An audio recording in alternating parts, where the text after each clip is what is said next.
आमिर खान की दंगल वाली लड़की के साथ ऐसा क्या हुआ कि वो बॉलीवुड छोड़ के हमेशा के लिए कश्मीर चली गई, जानकर हो जाएंगे हैरान। एलन मस्क ने चुनौती दी कि टेस्ला कार को हैक करके दिखाओ, उसके बाद इन लड़कों ने जो किया जानकर उड़ जाएंगे होश। रतन टाटा ने कैसे अपनी बेइज्जती का बदला लिया, जानकर आप उनको दिल से सैल्यूट करेंगे। दंगल मूवी से फेमस होने वाली जायरा वसीम ने बॉलीवुड छोड़ दिया, लेकिन जायरा ने बॉलीवुड छोड़ने के पीछे जो कारण बताया वो चौंकाने वाला है। जायरा ने बताया कि 5 साल पहले उन्होंने बॉलीवुड में आने का फैसला लिया था, जिसने मेरी जिंदगी बदल दी। लेकिन मैं इतना कहना चाहती हूँ कि मैं अपने काम से खुश नहीं हूँ। भले ही मैं यहाँ फिट हो रही हूँ, लेकिन मैं यहाँ के लिए नहीं बनी हूँ, क्योंकि बॉलीवुड में काम करने से वो अपने धर्म से भटक रही है। उनका कहना है कि फिल्म इंडस्ट्री में काम करते हुए वो अपने ईमान और अल्लाह से बहुत दूर चली गई थी, इसीलिए अब वो बॉलीवुड को छोड़ रही है। बॉलीवुड से अलविदा कहने के बाद उन्होंने अपने सभी फोटोज सोशल मीडिया से डिलीट कर दी थी और अपने फैन पेजेस से भी अपनी सभी फोटोज हटाने को कहा था, क्योंकि अब उन्होंने जिंदगी का नया चैप्टर शुरू कर दिया है और वो पेंटिंग और क्राफ्ट्स बनाना सीख रही हैं। एलन मस्क अपनी कार को दुनिया की सबसे शानदार इलेक्ट्रिक कार मानते हैं, लेकिन हाल ही में 2 लड़कों ने मिलकर इस कार को हैक कर लिया और फिर कुछ ऐसा हुआ जिसका इन लड़कों को भी अंदाजा नहीं होगा।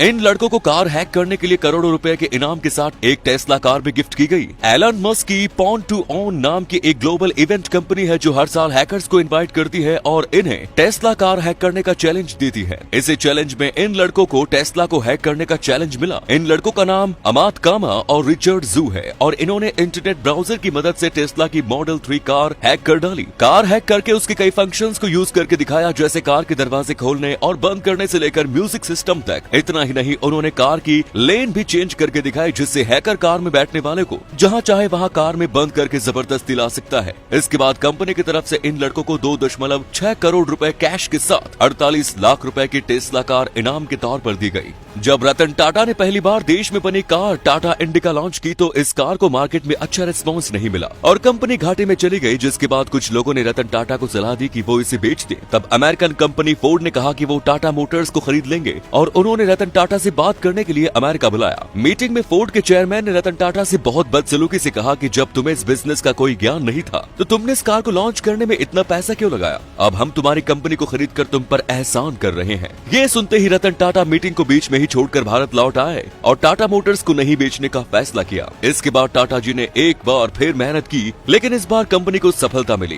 2008 तक जहां टाटा मोटर्स का प्रॉफिट कई गुना बढ़ गया, तो वहीं फोर्ड घाटे के कारण दिवालिया होने के कगार पर आ गई। तब रतन टाटा ने फोर्ड से जैगवार और लैंड रोवर कंपनी को $2.3 अरब में खरीद लिया, जिसके बाद फोर्ड के चेयरमैन ने टाटा को धन्यवाद कहा और कहा कि आपने इस कंपनी को खरीदकर मेरे ऊपर बड़ा एहसान किया है। और इस तरह रतन टाटा ने अपनी बेइज्जती का बदला ले लिया। अमेरिका में एक भूत ने अपनी मर्डर मिस्ट्री खुद सुलझाने में पुलिस की मदद की थी, जिसने आज तक लोगों को हैरान करके रखा है। टेरेसा बासा नाम की एक लड़की फिलीपींस से पढ़ने के लिए अमेरिका आई थी, लेकिन पैसे की कमी के कारण उसने एक हॉस्पिटल में काम करना शुरू कर दिया। पर एक दिन उसके अपार्टमेंट में उसकी लाश मिली। उसने कोई भी कपड़े नहीं पहने हुए थे और उसके चाकू घुसी हुई थी। मर्डर की पीछे किसका हाथ है जानने के लिए पुलिस ने काफी कोशिश की, लेकिन कुछ पता नहीं चल सका। करीब 1 साल बीत चुका था और पूरा मामला ठंडा पड़ गया। तभी 1 साल बाद टेरेसा के साथ काम करने वाले एक डॉक्टर पुलिस के पास आए और उन्होंने बताया कि उनकी बीवी कल रात को अचानक से सोते हुए उठ गई और वो टेरेसा की आवाज में बोल रही थी कि मुझे इंसाफ दिलाओ, मेरा कत्ल हुआ है।